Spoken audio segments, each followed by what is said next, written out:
السلام عليكم ورحمة الله وبركاته. نحمده ونصلي على رسوله الكريم أما بعد. আলহামদুলিল্লাহ, একটা গুরুত্বপূর্ণ আলোচনা নিয়ে আজকে আপনার সামনে উপস্থিত হয়েছে, সেটা হচ্ছে শবে বরাত।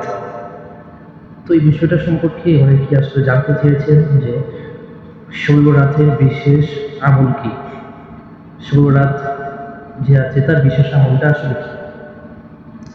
আসলে হাদিসের মধ্যে শবে বরাত বলতে কোনো শব্দ উল্লেখ নেই। হাদিসের মধ্যে আছে লাইলাতুল নিসফে শাবান, অর্থাৎ শাবানের অর্ধেকের মধ্য রজনী। আর শবে বরাত এটা হচ্ছে ফার্সি শব্দ। তো হাদিসের মধ্যে আছে লাইলাতুল নিসফে শাবান বা শাবানের মধ্য রজনী। হাদিসের মধ্যে শবে বরাত বলতে কোনো শব্দ নেই।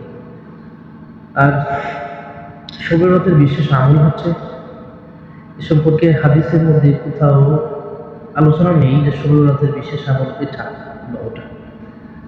আসলে শবে বরাতের বিশেষ কোনো আমল নেই, তবে আপনি যতটুকু ইচ্ছা, আপনার সাধ্য অনুযায়ী, আপনার ইচ্ছা অনুযায়ী যতটুকু আপনার সাধ্য হয় ততটুকু নামাজ পড়লেন, কোরআন তেলাওয়াত করলেন।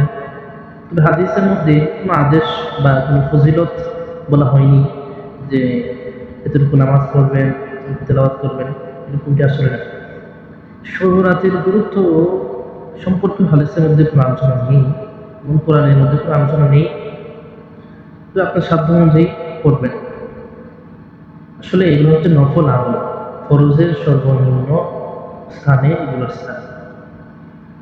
আপনি যদি মাগরিবের নামাজ পড়লেন না, শবে বরাত পড়লে কোনো ফায়দা নেই। আসরের নামাজ পড়লেন না, শবে বরাত পড়লে কোনো ফায়দা নেই।